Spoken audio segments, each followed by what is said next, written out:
ಲಕ್ಷ್ಮೀ ನರಸಿಂಹಸ್ವಾಮಿ ದೇವಾಲಯದಲ್ಲಿ 5ನೇ ವರ್ಷದ ವಾರ್ಷಿಕೋತ್ಸವದ ಸಂಭ್ರಮ. ಆನೇಕಲ್ ತಾಲೂಕಿನ ತಿಮ್ಮರಾಯ ಸ್ವಾಮಿ ದೇವಸ್ಥಾನದ ಸಮೀಪವಿರುವ ನವನಾಗ ಸಮೇತ ಲಕ್ಷ್ಮೀ ನರಸಿಂಹಸ್ವಾಮಿ ದೇವಾಲಯದಲ್ಲಿ ಇಂದು 5ನೇ ವರ್ಷದ ವಾರ್ಷಿಕೋತ್ಸವ ಸಮಾರಂಭವನ್ನು ಆಚರಣೆ ಮಾಡಲಾಯಿತು. ಇನ್ನು 5ನೇ ವರ್ಷದ ವಾರ್ಷಿಕೋತ್ಸವದ ಹಿನ್ನೆಲೆಯಲ್ಲಿ ಸನ್ನಿಧಾನದಲ್ಲಿ ಶಾಂತಿ ಹೋಮ, ಮಹಾಭಿಷೇಕ, ಅನ್ನದಾನ, ಪ್ರಸಾದ ವಿನಿಯೋಗ ಕೂಡ ಮಾಡಲಾಯಿತು. ಇನ್ನು ದೇವಾಲಯದಲ್ಲಿ ವಿಶೇಷ ಅಲಂಕಾರವನ್ನು ಕೂಡ ಮಾಡಲಾಗಿತ್ತು. ಬಂದ ಭಕ್ತಾದಿಗಳು ಸರತಿ ಸಾಲಲ್ಲಿ ನಿಂತು ದೇವರ ದರ್ಶನವನ್ನ ಪಡೆದುಕೊಂಡರು.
स्वरूपमूलं क्षीराब्धिमध्ये स्थितं योगारूढमतिप्रसन्नवदनं भूषा सहस्रोज्ज्वलं त्र्यक्षं चत्रपिनाकसाभयवरान् बिभ्राणमर्कर्चविं ಛತ್ರೀಭೂತಪಣೀಂದ್ರಮಿಂದುಧವಳಂ ಲಕ್ಷ್ಮೀ ನೃಸಿಂಹಂ ಭಜೆ.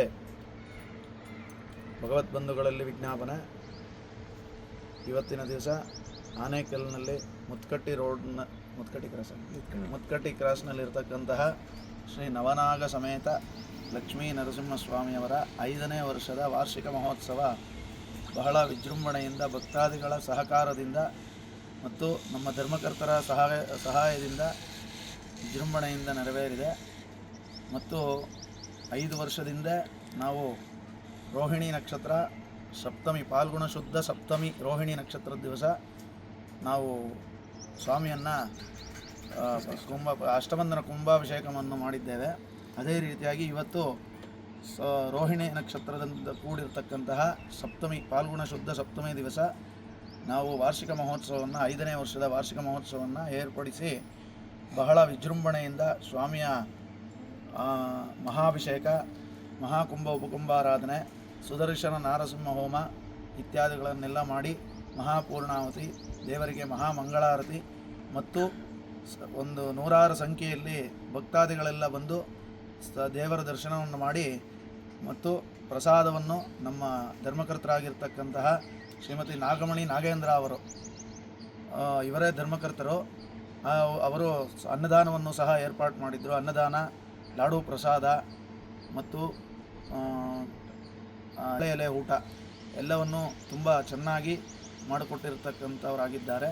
ಅದೇ ರೀತಿಯಾಗಿ ಭಗವದ್ಭಕ್ತರ ಎಲ್ಲರಿಗೂ ಸ್ವಾಮಿಯ ಕೃಪೆಯಾಗಿ ಅವರೆಲ್ಲರೂ ಮತ್ತು ಸ್ವಾಮಿಯ ಕೃಪೆಯಿಂದ ಸುಖವಾಗಿರಲಿ ಅಂತ ಲೋಕ ಕಲ್ಯಾಣವಾಗಲಿ ಅಂತ ಹೇಳಿ ಪ್ರಾರ್ಥನೆ ಮಾಡ್ತಾ 2 ಮಾತುಗಳನ್ನು ಮುಗಿಸ್ತಿದ್ದೇವೆ.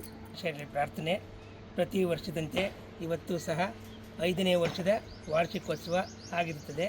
ನವನಾಗ ಸಮೇತ ಶ್ರೀ ಲಕ್ಷ್ಮೀ ನರಸಿಂಹಸ್ವಾಮಿ ದೇವಸ್ಥಾನ, ತಿಮ್ಮರಾಯ ಸ್ವಾಮಿ ರಸ್ತೆ, ಮುತ್ಕಟ್ಟಿ ಕ್ರಾಸ್ನಲ್ಲಿರ್ತಕ್ಕಂಥ ಈ ದೇವಸ್ಥಾನದ 5ನೇ ವರ್ಷದ ವಾರ್ಷಿಕೋತ್ಸವ ಈ ದಿನ ವಿಜೃಂಭಣೆಯಿಂದ ನೆರವೇರುತ್ತದೆ. ಇದೇ ರೀತಿ ಪ್ರತಿ ವರ್ಷವೂ ಭಕ್ತಾದಿಗಳು ಬಂದು ನಮ್ಮ ಈ ದೇವಸ್ಥಾನದ ದರ್ಶನವನ್ನು ಮಾಡಿ ಪುನೀತರಾಗಬೇಕು ಅಂತ ಈ ಮೂಲಕ ನಾವು ಪ್ರಾರ್ಥನೆ ಮಾಡ್ತೀವಿ. ವರದಿ Anand Kumar, K99 Kannada news channel, Anekal.